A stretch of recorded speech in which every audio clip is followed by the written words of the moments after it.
잠언 24장.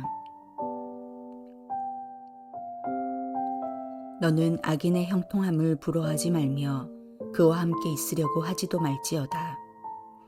그들의 마음은 강포를 품고 그들의 입술은 재앙을 말함이니라. 집은 지혜로 말미암아 건축되고 명철로 말미암아 견고하게 되며 또 방들은 지식으로 말미암아 각종 귀하고 아름다운 보배로 채우게 되느니라. 지혜 있는 자는 강하고 지식 있는 자는 힘을 더하나니 너는 전략으로 싸우라. 승리는 지략이 많음에 있느니라. 지혜는 너무 높아서 미련한 자가 미치지 못할 것이므로 그는 성문에서 입을 열지 못하느니라. 악행하기를 꾀하는 자를 일컬어 사악한 자라 하느니라. 미련한 자의 생각은 죄요 거만한 자는 사람에게 미움을 받느니라. 내가 만일 환난 날에 낙담하면 내 힘이 미약함을 보임이니라. 너는 사망으로 끌려가는 자를 건져주며 사륙을 당하게 된 자를 구원하지 아니하려고 하지 말라. 내가 말하기를 나는 그것을 알지 못하였노라 할지라도 마음을 저울질 하시는 이가 어찌 통찰하지 못하시겠으며 내 영혼을 지키시는 이가 어찌 알지 못하시겠느냐. 그가 각 사람의 행위대로 보응하시리라.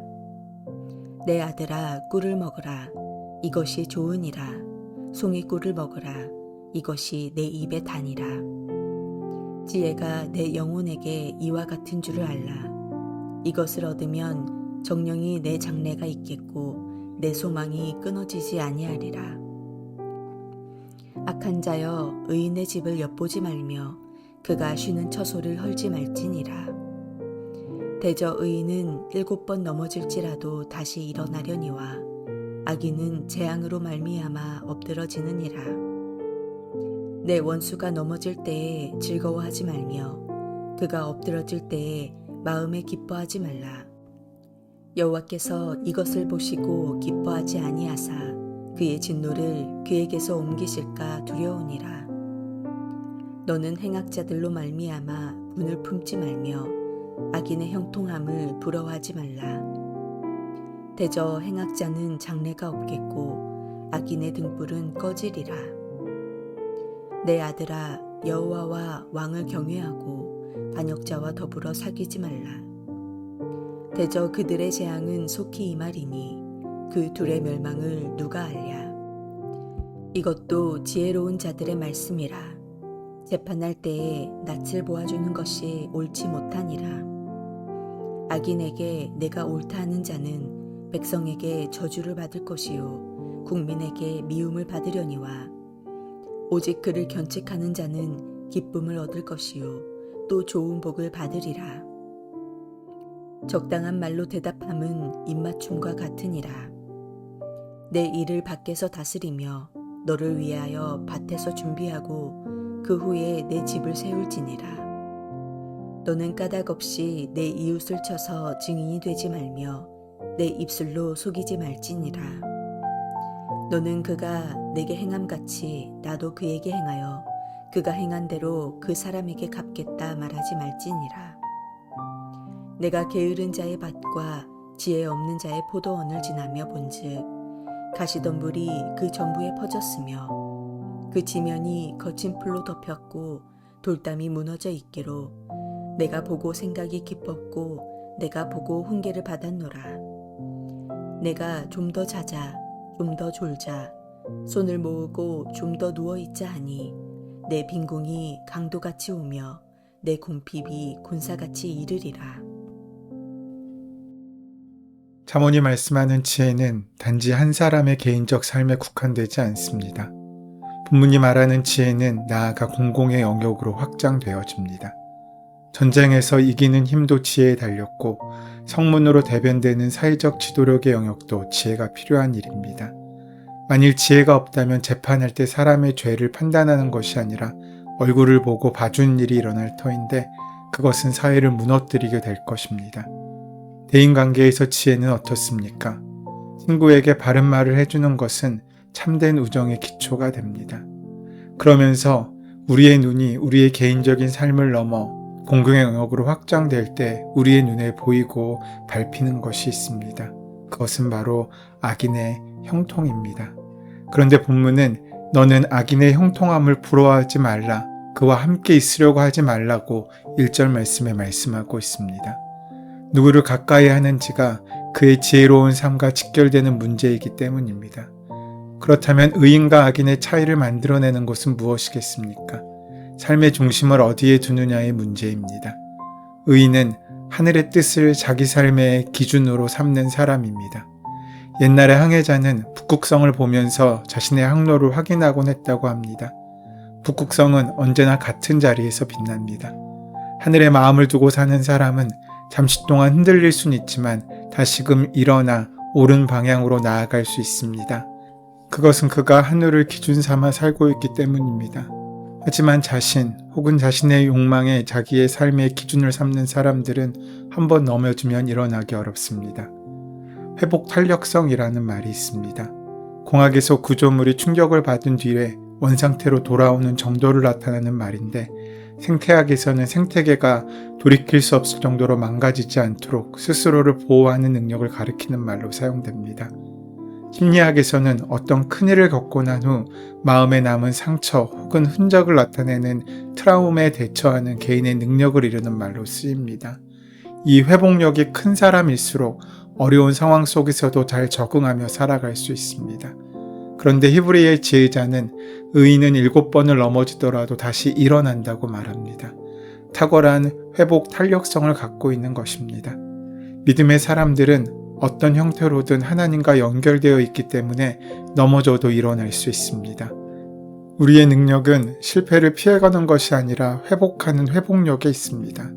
본문 16절 말씀에 대저 의인은 7번 넘어질지라도 다시 일어나려니와 악인은 재앙으로 말미암아 엎드려지느니라 라고 말씀하고 있습니다. 무슨 말씀입니까? 의인도 넘어질 수 있다고 말씀해 주고 있는 것입니다. 우리가 가지는 잘못된 생각 중 하나가 의인은 아무 어려움 없이 넘어지는 일이 없어야 한다고 생각하는 것입니다. 그러나 의인에게도 삶을 통하여 시련이 만나지지 않습니까? 의인도 억울한 일을 당하지 않습니까? 오히려 의인이기 때문에 더 많은 시련과 고통을 당하는 것을 우리는 많이 보아왔습니다. 어려운 사람을 도와가며 정직하게 사업하는 사람이 부도를 맞기도 하고, 자기 맡은 일뿐만 아니라 무슨 일인지 열정적으로 일하는 사람이 진급에서 누락되기도 합니다. 오히려 의인과는 거리가 먼 사람들이 득세하는 경우도 얼마나 많이 봅니까? 그럴 때 우리는 억울할 때가 많습니다. 그러나 성경은 의인도 넘어진다는 사실을 분명히 말씀해주고 있습니다. 의인도 홍수가 나면 악인과 동일하게 수해를 입고 비행기가 추락하면 동일하게 사고를 당하게 된다는 것입니다. 그렇다면 의인과 악인의 차이가 무엇이겠습니까? 그것은 바로 문제와 환난을 어떻게 보고 있느냐의 인식의 차이입니다. 문제와 환난이 있으면 의인도 악인과 동일하게 넘어집니다. 그러나 의인은 7번 넘어질지라도 다시 일어나지만 악인은 그 재앙으로 엎드려져 있다고 말씀하고 있습니다. 하늘의 기준으로 살다 보면 의인이 때로 악인보다 더 많이 넘어질지 모릅니다. 그러나 의인은 넘어진 채 주저앉아 있지 않고 다시 일어서지만 악인은 일어나지 못하고 그대로 주저앉고 만다는 말입니다. 우리의 성공은 실패가 있느냐 없느냐가 아니라 실패한 후 다시 일어났느냐 그렇지 못했느냐에 달려 있습니다. 에디슨이 실패한 실험을 이야기하는 사람은 없습니다. 라이트 형제가 실패한 비행을 이야기하는 사람은 없습니다. 우리가 지금 기억하는 것은 그들이 이루어낸 성공입니다. 그리고 그들이 겪었던 수많은 실패는 결국 그 성공에 이르는 과정이었던 것입니다. 그런데 우리가 어떻게 7번 넘어질지라도 다시 일어설 수 있습니까? 그것은 우리에게 끊어지지 않는 소망이 있기 때문입니다. 세상 사람들이 넘어져서 주저앉는 까닭은 그들에게 소망이 없기 때문입니다. 소망이 없다고 생각하기 때문에 그들은 넘어져 주저앉고 포기하는 것입니다.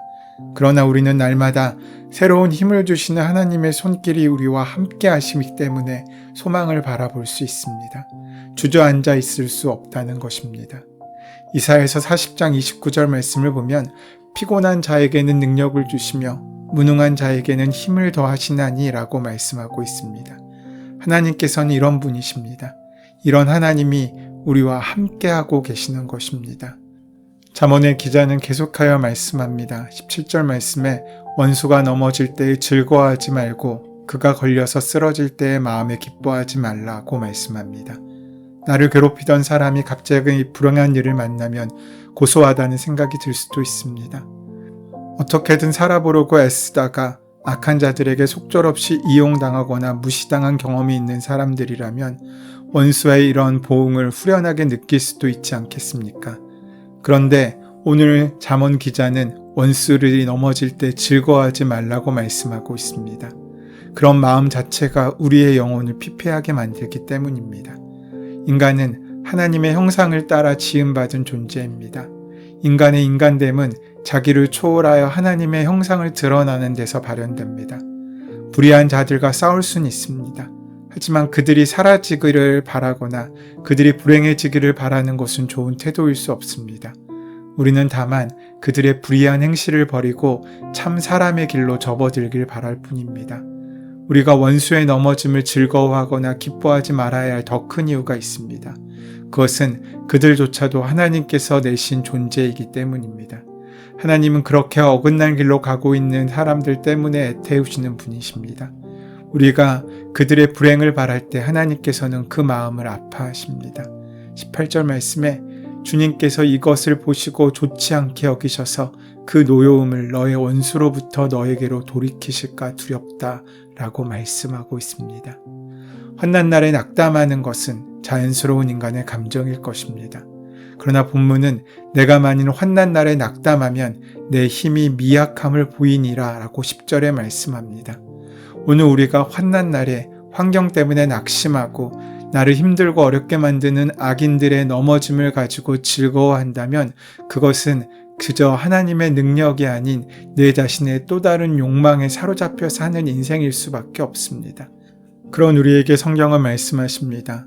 갈라디아서 6장 9절 말씀에 우리가 선을 행하되 낙심하지 말지니 포기하지 아니하면 때가 이름에 거두리라고 권면하십니다. 성경은 낙심의 문제는 믿음을 가지고 싸워야 할 대상으로 보고 있습니다. 우리는 누구나 낙심할 만한 상황을 만날 수 있습니다. 그러나 지혜로운 사람은 그러한 중에도 힘을 다시 얻는 것입니다. 이것이 오늘 본문이 말씀하고 있는 지혜입니다. 지혜로운 자는 악인을 어떻게 대해야 하는지를 압니다.